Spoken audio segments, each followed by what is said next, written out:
So, I finally finished Resident Evil 8. I really needed a game that would feel like a new generation experience.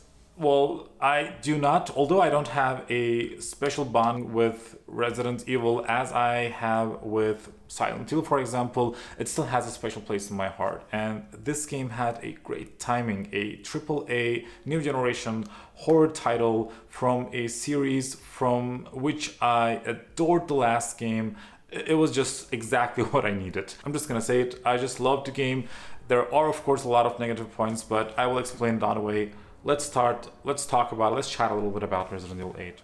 I want to say that this review contains a lot of spoilers. I am not going to get into the details of the story, but I will mention a few things, and there are a lot of gameplay footage that could ruin the game for you. So if you want to go blind in your own gameplay, here's your warning.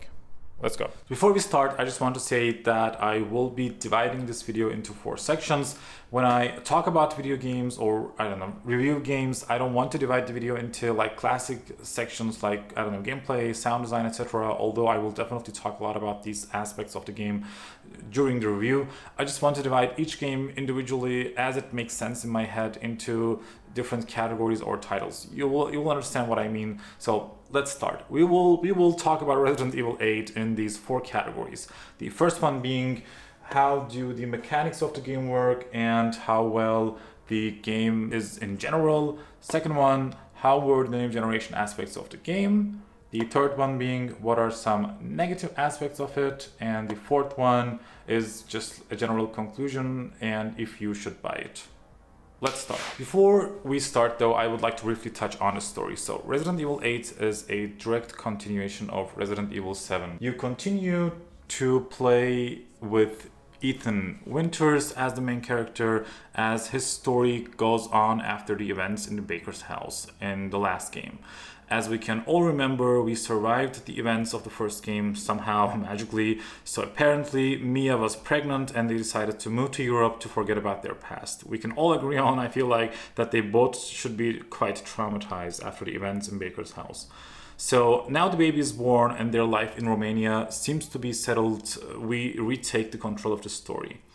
As we can always expect from Resident Evil, we start with a great tragedy again. We see Mia getting shot many times and our baby getting kidnapped by Chris Redfield and his soldiers seemingly.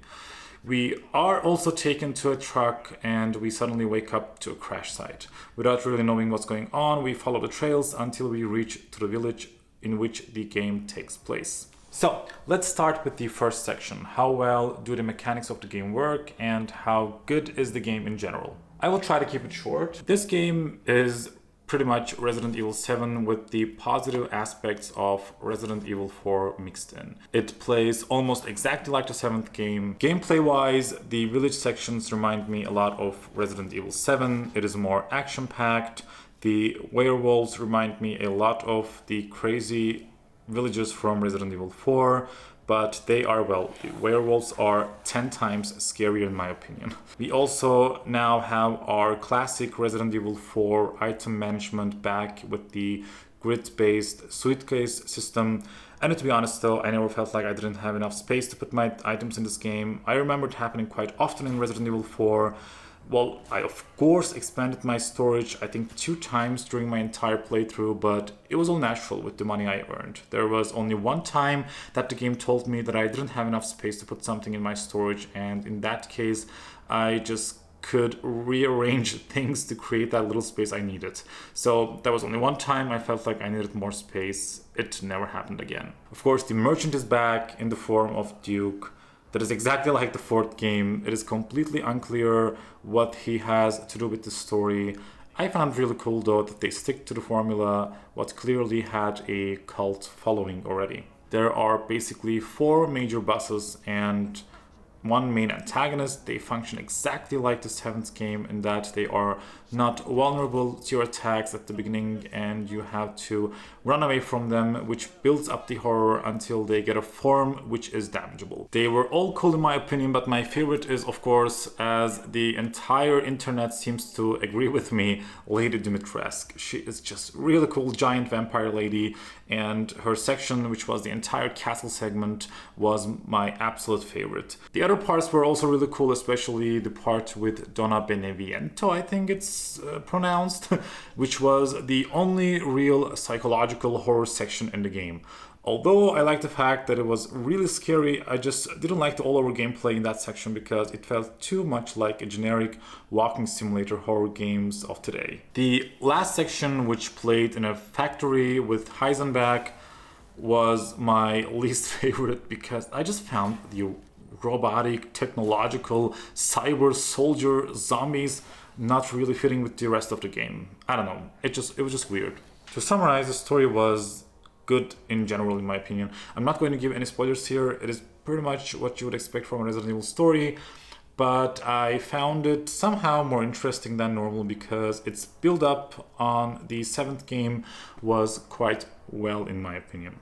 Let's talk about the new generation aspects of the game because that was one of the most important reasons why I was excited for this game. So we can summarize the next generation aspects or new generation aspects in 3 main categories, I feel like.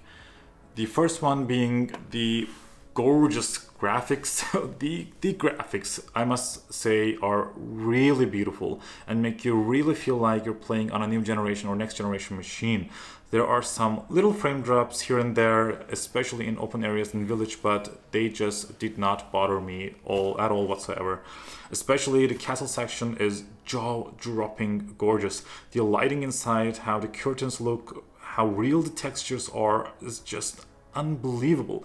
I have nothing to say in that aspect. It looks beautiful and it is just eye candy. Secondly, I must say what had a big effect on my gameplay experience were the adaptive triggers of DualSense. Depending on which gun you're carrying, the triggers react differently, but Capcom did really well in my opinion. I found it really satisfying how much of a difference it made when I was using a shotgun, for example. The triggers were so hard that it sometimes really hurt, just like with a real gun. The reaction you get from the controller was completely unique to each and every gun. The feedback that you got from the triggers made you feel really like you were damaging more or less with the corresponding gun that you have in your hand. It gives me more hope that these adaptive triggers will not just be a gimmick and have a big impact on console gaming this generation. And of course, lastly, the loading times, or well, the non-existence of them. I don't know how many times I will need to mention the loading times until I get tired in this generation, but I still am so happy with the fact that I do not wait whatsoever when I die in a chapter. I can't even explain my feelings. I wanted to mention it also in this section because it is an important next generation aspect of the game in my opinion. Yeah, let's go on with the next section. So what were some negative aspects of the game? Well, only 2 things bothered me in this game. I liked the more action-packed werewolf fighting sequence at the beginning because it also was scary and new, but there is a part through the end of this game, you would definitely know if you played it, where it just straight up bothered me. There was an action sequence in which you were bombarded with enemy after enemy until you have pretty much no ammunition left and had to play so fast and try to collect the things that the enemies dropped to make more ammo. It was so action-packed, so fast, it felt like I was playing Doom Eternal. It took me completely out of the story and I needed to take a break in order to feel like I was playing Resident Evil again. I hope that it was just experimental to see how the fans react to it, and I hope that they never go that much of an action route again. Secondly, the main antagonist of this game was just lame. Don't get me wrong, I like the design of her and everything, it's just we had so little connection with her that we pretty much had no reason to hate her or be afraid of her. Other than that, I found the story to be okay. I found the game in general to be really good. Those were the 2 things I wanted to mention. Let's go on with the 4th section. So, all in all, should you buy this game? Yes, please. Well, of course, it depends on your opinion about Resident Evil 7, I must say. If you like the game, you would definitely love Resident Evil 8 as well. but I do also know that a lot of fans did not really like the route that series was taking, starting with Resident Evil 7. If you're one of those people, I would think twice. But if you are like me and enjoying everything that series has become with Resident Evil 7, you should definitely give this game a try. If you own a PlayStation 5, it is a no-brainer in my opinion. Just for the work that they've done with adaptive triggers, it is worth to try this game. I would definitely suggest it. Well, I hope you liked this video. It would mean the world to me if you could give it a thumbs up if you liked it, and subscribe to my channel if you want to see more content like this. Thanks for watching. Until the next one, see ya. By the way, let me know what game will you be buying next if you own a PlayStation 5. I cannot wait until Ratchet and Clank is released, but I don't know. I need game suggestions. Just let me know. Yeah, see ya.